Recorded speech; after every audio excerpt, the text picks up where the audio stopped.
Coliseu já virou um oceano, já teve batalhas navais, já virou uma floresta, já encenou mitos com mortes reais. Mas nada disso é o mais importante.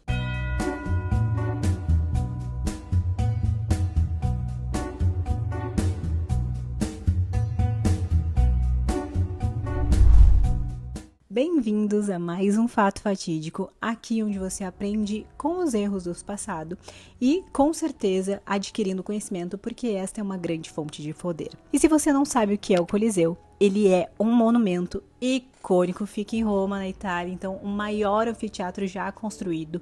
Ele é um símbolo da grandeza do Império Romano e muito famoso pelos espetáculos que ele tinha na época com gladiadores, animais, e hoje ele é uma das 7 maravilhas do mundo e atraindo milhões de visitantes pela sua arquitetura e, claro, valor histórico. Mas hoje nós vamos falar de muito mais do que simplesmente um lugar de se visitar, mas sim o que realmente era feito lá nos primórdios, no começo, quando o Coliseu foi construído. Antes da curiosidade, então, um breve contexto. Roma estava em crise, anos de corrupção, os imperadores eram impopulares, então tinha muita revolta interna, tinha um povo cansado realmente dessa dinastia flaviana que precisava de 3 coisas: Recuperar a imagem do poder, unificar essa população e desviar o foco da política. A solução foi simples, então, e genial do ponto de vista do poder. Eles fizeram o literal pão e circo. O Coliseu nasce com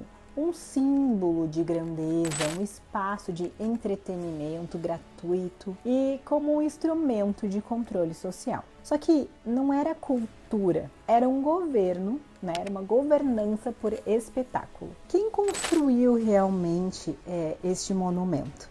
Ele foi iniciado por Vespasiano e foi finalizado por Tito. Então, ele foi concluído em menos de 10 anos. E a curiosidade estratégica é que ele foi construído onde antes ficava um lago, o lago privado de Nero. Ou seja, o imperador tirou um símbolo de luxo pessoal e devolveu o espaço para o povo em forma de espetáculo. O marketing político perfeito. Agora sim, a gente tem as curiosidades deste grande monumento que era o Coliseu. Porque o espetáculo precisava mesmo impressionar. Então, o dia em que o Coliseu virou o mar. Vocês não vão acreditar nisso, nem eu acreditei. E sim, o Coliseu era inundado para simular batalhas navais. Então, o piso era removido, água entrando por todo o sistema hidráulico do Coliseu. E pequenos navios entravam e lutavam dentro da arena. Então, isso acontecia antes, claro, da construção do subsolo fixo. Eles conseguiam remover o piso e fazer essas simulações. Onde é que entra a política nisso? Roma conseguiu dominar até o mar.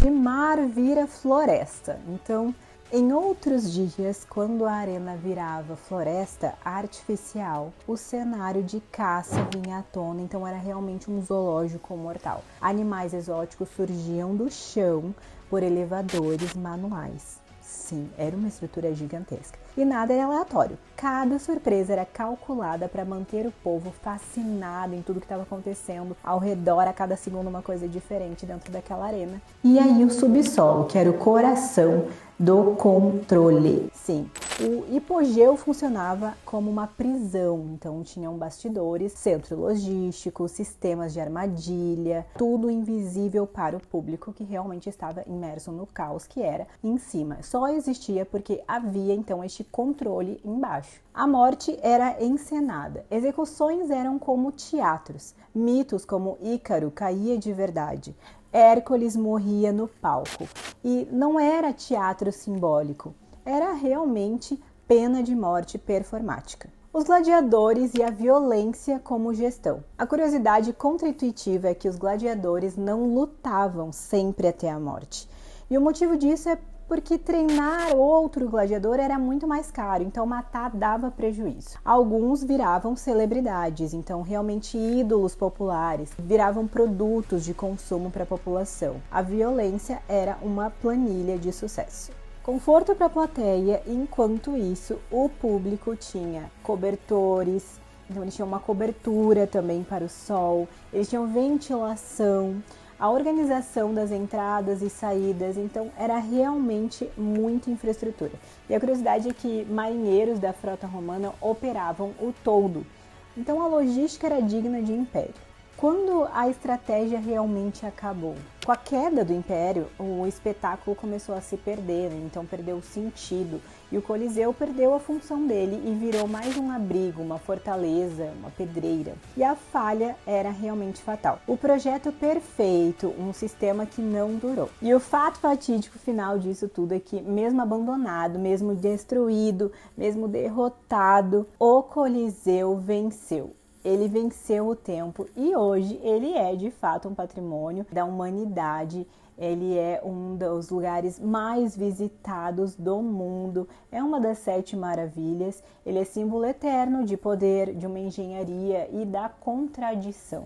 O que aprendemos com o Coliseu? Então, ele realmente era um espetáculo, era uma ferramenta política poderosa, uma engenharia que não compensa as falhas éticas com certeza, mas o sistema que caiu em símbolos fica. A governança sem valores deixa ruínas impressionantes. O Coliseu não foi criado para entreter. Sim, ele foi criado para governar. E talvez por isso ele seja tão fascinante e ao mesmo tempo tão desconfortável. E agora me diz, você já imaginava que o Coliseu era tudo isso? Não é só um monumento, realmente, a gente viu que ele era mais do que isso, uma estratégia política, um instrumento de controle, um palco, né? Uma engenharia genial e muitas outras estratégias a gente vê até hoje. E eu quero saber de você, me conta aqui se você já percebeu com essa narrativa quais outros monumentos ou espetáculos são montados para nos distrair daquelas estratégias que realmente a gente precisava estar de olho. E outra coisa,